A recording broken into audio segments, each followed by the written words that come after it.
ಒಳ ಮೀಸಲಾತಿಗೆ ಸಂಬಂಧಪಟ್ಟಂತೆ ಏನು ತೀರ್ಮಾನ ಆಗುತ್ತೆ ಸರ್, ಏನು ಚರ್ಚೆ ಆಗುತ್ತೆ, ಏನು ಬೇಡಿಕೆ ಏನಿದೆ ಅಂತ?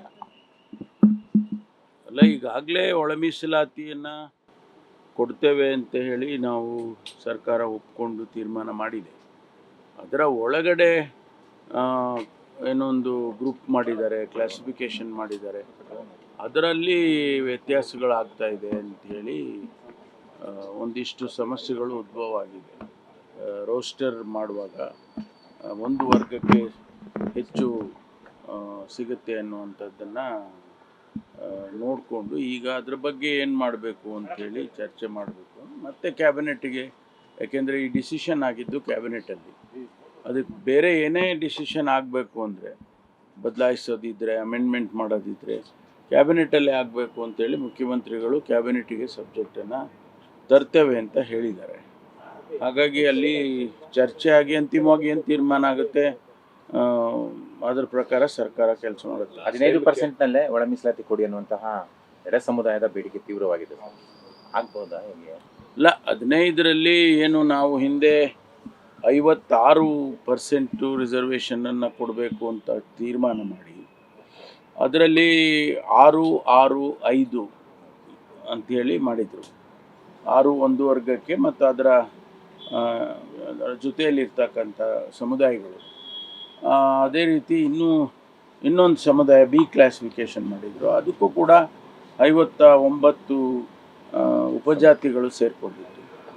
ಆನಂತರ ಇನ್ನೂ 54 ಜಾತಿಗಳು, ಬೋವಿ, ಲಮಾಣಿ, ಅವರೆಲ್ಲರೂ ಕೂಡ ಅಲೆಮಾರಿಗಳು, ಇವೆಲ್ಲವನ್ನು ಸೇರಿಸಿದ್ರು.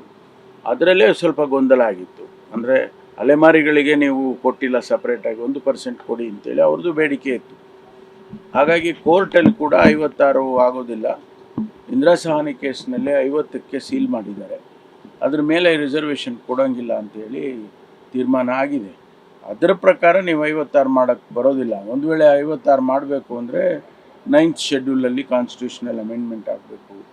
ತಮಿಳ್ನಾಡಿನವ್ರು ಯಾವ ರೀತಿ ಮಾಡ್ಕೊಂಡಿದ್ದಾರೆ 69%, ಆ ರೀತಿ ಅಂತ. ಇದೆಲ್ಲ ದೊಡ್ಡ ಪ್ರಕ್ರಿಯೆ, ಇದ್ರ ಬಗ್ಗೆ ಚರ್ಚೆ ಆಗಬೇಕು. ಅದಕ್ಕೆ ಕ್ಯಾಬಿನೆಟ್ನಲ್ಲಿ ಸರ್, ಕಳೆದ ಬಾರಿ ಕ್ಯಾಬಿನೆಟ್ನಲ್ಲಿ ಒಮ್ಮತಕ್ಕೆ ಬಂದಿದ್ರು ಕೂಡ ಹೊರಗಡೆ ಬಂದ ನಂತರ ಅಭಿಪ್ರಾಯಗಳು ಬದಲಾಯಿತು. ಈಗ ನಿಮ್ಮನ್ನು ಒಂದಿಷ್ಟು ಜನ ಮೀಟ್ ಮಾಡಿದ್ದಾರೆ, ನೀವು ಖರ್ಗೆರ್ ಅವ್ರನ್ನ ಮೀಟ್ ಮಾಡಿದ್ರಿ, ಸಿದ್ದರಾಮಯ್ಯನವ್ರನ್ನ ಮೀಟ್ ಮಾಡಿದ್ರಿ, ಮತ್ತೊಂದು ಕಡೆ ಮುನಿಯಪ್ಪ ಅವ್ರದ್ದು ಇನ್ನೊಂದು ಟೀಮ್ ಥರ ಆಗೋಗಿದೆ. ಯಾವ ಕಾರಣಕ್ಕೆ ಭಿನ್ನಾಭಿಪ್ರಾಯಗಳು ಇದ್ದೇ ಇರುತ್ತೆ. ಕ್ಯಾಬಿನೆಟ್ನಲ್ಲಿ ಅವರವರ ಅಭಿಪ್ರಾಯ ಹೇಳ್ತಾರೆ. ಒಟ್ಟಾರೆ ಕ್ಯಾಬಿನೆಟ್ಟು ಲಾರ್ಜರ್ ಇಂಟ್ರೆಸ್ಟಿಂದ ಸರ್ಕಾರ ಕ್ಯಾಬಿನೆಟ್ ಅಂದರೆ ಆ ಕ್ಯಾಬಿನೆಟ್ಟು ಸರ್ಕಾರದ ಭಾಗ. ಹಾಗಾಗಿ ಕ್ಯಾಬಿನೆಟ್ಟಲ್ಲಿ ತೀರ್ಮಾನ ಆಗುತ್ತೆ. ಅಲ್ಲಿ ಕ್ಯಾಬಿನೆಟ್ಟಲ್ಲಿ ಎಲ್ಲರೂ ಒಂದೇ ಹೇಳೋದಿಲ್ಲ, ಅವರವರ ಅಭಿಪ್ರಾಯ ಅವ್ರವ್ರು ಹೇಳ್ತಾರೆ. ಅಂತಿಮವಾಗಿ ಲಾರ್ಜರ್ ಇಂಟ್ರೆಸ್ಟಿಂದ ಒಂದು ತೀರ್ಮಾನ ಆಗುತ್ತೆ. ಅದನ್ನೇ ನಾವು ಕ್ಯಾಬಿನೆಟ್ ಡಿಸಿಷನ್ ಅಂತ ಕರಿತೀವಿ. ಹೊರಗಡೆ ಬಂದಾಗ ಅವರವರ ಅಭಿಪ್ರಾಯ ಹೇಳ್ಕೋಬೋದು. ನಿನ್ನೆ ನಿಮ್ಮ ಇಲಾಖೆಯಲ್ಲಿ 8100 ಪೊಲೀಸ್ ಹುದ್ದೆಗಳಿಗೆ ನೇಮಕಾತಿಯನ್ನು ಹೊರಡಿಸಿದ್ದೀರಾ, ನೇರ ನೇಮಕಾತಿ.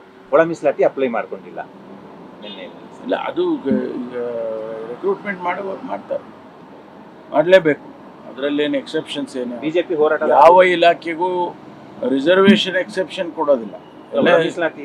ಎಲ್ಲ ಅದನ್ನು ಮಾಡ್ತಾರೆ. ಅದು ತೀರ್ಮಾನ ಆಗಬೇಕಲ್ಲ.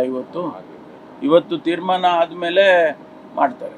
ಸರ್, ಈಗ ಸ್ವಾಮೀಜಿ ಜ್ಞಾನಪ್ರಕಾಶ್ ಅವರು ಸಿಎಂ ಅವ್ರಿಗೆ ಪತ್ರ ಬರೆದಿದ್ದಾರೆ. ನಾಗಮೋಹನ್ ದಾಸ್ ಅವರು ಕೊಟ್ಟಿರುವಂಥ ವರದಿಯನ್ನು ತಿರಸ್ಕಾರ ಮಾಡಬೇಕು, ಇಲ್ಲ ರದ್ದು ಮಾಡಬೇಕು, ಯಾಕಂದ್ರೆ ಅದು ಸೈಂಟಿಫಿಕ್ ಆಗಿಲ್ಲ, ನ್ಯಾಯವನ್ನ ಕೊಡ್ತಾ ಇಲ್ಲ. ಅವ್ರ ಅಭಿಪ್ರಾಯ ಅವ್ರು ಹೇಳಿದ್ದಾರೆ.